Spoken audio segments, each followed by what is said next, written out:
Good afternoon. I have to say that this week, Mr. Poilievre demonstrated to Canadians why he's too risky to be a leader in this country.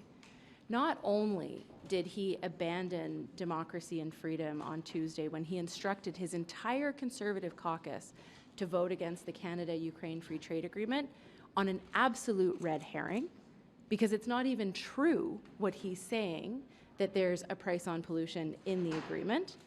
That's absolutely false. So we need to ask ourselves, what is the real reason behind this decision? What is the real reason behind Mr. Poilievre's complete inability to stand in solidarity with Ukrainians while they are facing an illegal war of aggression from Ukraine? But yesterday, in question period, when we learned of what was happening at the border in Niagara Falls, instead of taking a step back and asking what is going on, demonstrating calm and leadership and reassurance to Canadians, he immediately jumped to the conclusion that this was a terrorist attack without any knowledge or information that this was the case. That is not what leadership is. Leadership is about reassuring Canadians. It's about providing calm. It's about ensuring the safety, not fear-mongering, not riling them up. We have to ask ourselves, to what purpose and what end did he jump to this conclusion? And then today, when he was asked about this and whether that was irresponsible, instead of owning up to his mistake, like a leader would do, instead of recognizing that what he did was irresponsible, as any leader would do and as any Canadian would be expected to do, he doubled down and continued to share information that was untrue. He said this was based on media reports. We know for a fact that that was simply untrue. I think Canadians need to seriously look at what Mr. Poilievre is putting on the table, about his comportment, and the fact that this is not leadership. Les Canadiens doivent se demander pourquoi M. Poilievre veut abandonner et instruire son caucus d'abandonner l'Ukraine. Il y a de l'unanimité dans ce pays de pourquoi nous appuyons l'Ukraine. C'est un style américain d'extrême droite qu'on voit qui est en train d'entrer dans le Parti conservateur du Canada, et les Canadiens doivent être préoccupés pour cet abandonnement de démocratie, des droits humains et aussi la liberté. This is American-style right-wing politics that is entering Canada through the Conservative Party of Canada. He is doubling down on not telling the truth. He is doubling down on abandoning freedom and democracy. And when Mr. Poilievre says that he stands for freedom, he clearly does not actually stand for the people who are seeking and fighting for freedom today on behalf of all democracy-loving people in this world. I'm going to turn it over to Mr. Gerretsen.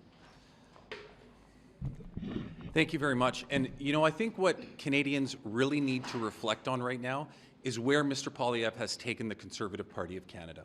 We have now seen, not once, but twice in the last 2 days, the importation of this far right-wing American-style politics that's traditionally been occupied in the space of the MAGA movement. We're now seeing this being imported into Canada.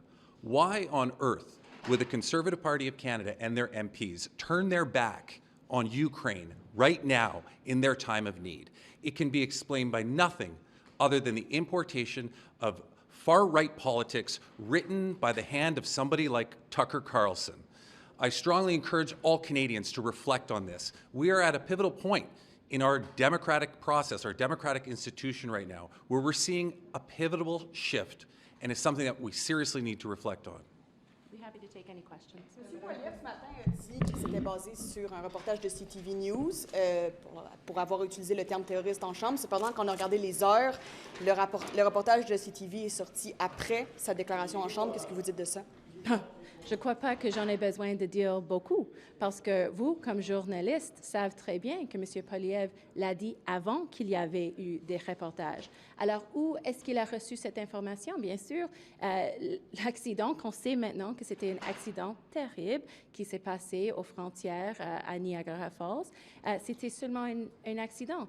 Alors, pourquoi il a décidé, au lieu de prendre un moment, de vérifier ses faits, d'aller à ce point-là, de dire que c'était une attaque terroriste.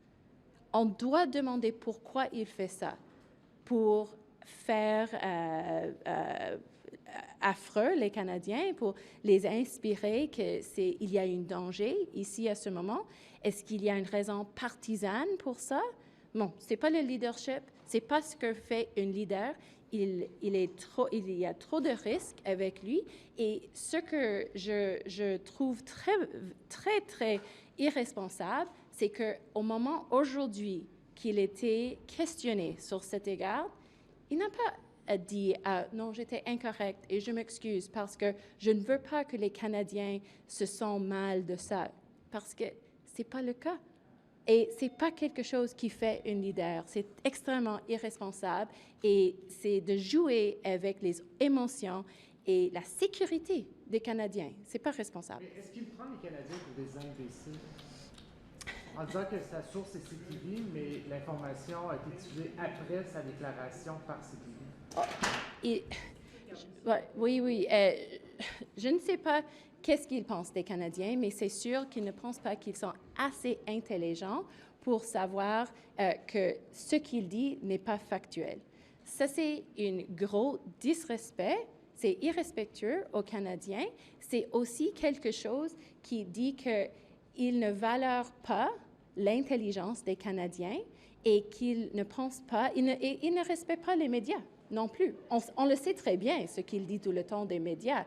Et je vais dire que, bien sûr, nous avons des moments choquants entre les politiciens et les médias, ça c'est normal, mais c'est fondamental dans une démocratie. Et comme ministre avant, comme leader, comme chef du Parti conservateur, et avec ses actions de cette semaine, on voit qu'il n'est pas compromis aux démocraties parce qu'il pense que ce ne vaut pas la peine d'avoir ces conversations et d'être honnête avec les Canadiens. Et les Canadiens devraient vraiment se questionner pourquoi ils se cachent et pourquoi il n'est pas honnête avec eux. C'est quoi les conséquences ou les dangers d'utiliser le terme terroriste sans que ce soit confirmé selon vous? C'est irresponsable. Ça fait peur aux Canadiens. Ça cause d'anxiété avec les Canadiens. Dans un moment où nous sommes dans une situation globale de tension, de haute tension entre beaucoup de lieux dans ce pays, dans ce monde, et les gens ici au Canada se sentent peur, il y a l'anxiété, on a des augmentations de haine et d'antisémitisme, d'islamophobie. Pourquoi ils choisissent ce moment-là de dire que c'était une attaque de terroriste au lieu d'attendre, d'avoir les faits et d'assurer les Canadiens que ce n'est pas le cas? Bien sûr, on doit tous rester sur les faits. Ça, c'est une des choses les plus importantes d'être un leader du pays, d'être une leader dans notre pays, parce que les Canadiens doivent faire confiance en ce que les leaders disent. Vous avez des excuses? What exactly do you mean by the Conservatives following in the steps of right-wing politicians in America? Well, look, we've seen in right-wing political circles in the United States a hard turn against Ukraine towards supporting Russia. There have been calls from U.S. Congress members to stop funding Ukraine's fight for freedom. This is something that we're seeing across the United States from right-wing conservative politicians. I didn't believe that we would necessarily see that here in Canada, but with Tuesday's vote, when the Conservative Party of Canada voted against the Canada-Ukraine Free Trade Agreement on a red herring, on something that isn't even in the Canada-Ukraine Free Trade Agreement, and they're saying that's the reason, there's something deeper going on. And we need to understand what is going on. Who are they playing to? Who are they trying to appease? And what is the reason? Because Mr. Poilievre has been incredibly silent since he's taken on the leadership of his support for Ukraine. And I think that is very concerning. As I said in French, this is a continuous pattern of his disregard for democracy, whether when he was Minister of Democratic Reform and he made it harder for Canadians to vote, whether as leader of the party who is walking away from Ukraine, walking walking away from being accountable to Canadians through journalists and through the media, and his absolute disdain for the media. And the question that was asked in French, is he taking Canadians for granted? You know, if you look at the timeline of what occurred yesterday and what he said today, he's being dishonest. Why? Why is he doing that? And why doesn't he show that respect to Canadians who fundamentally need to trust their leaders in this country, irrespective of political party? Thank you.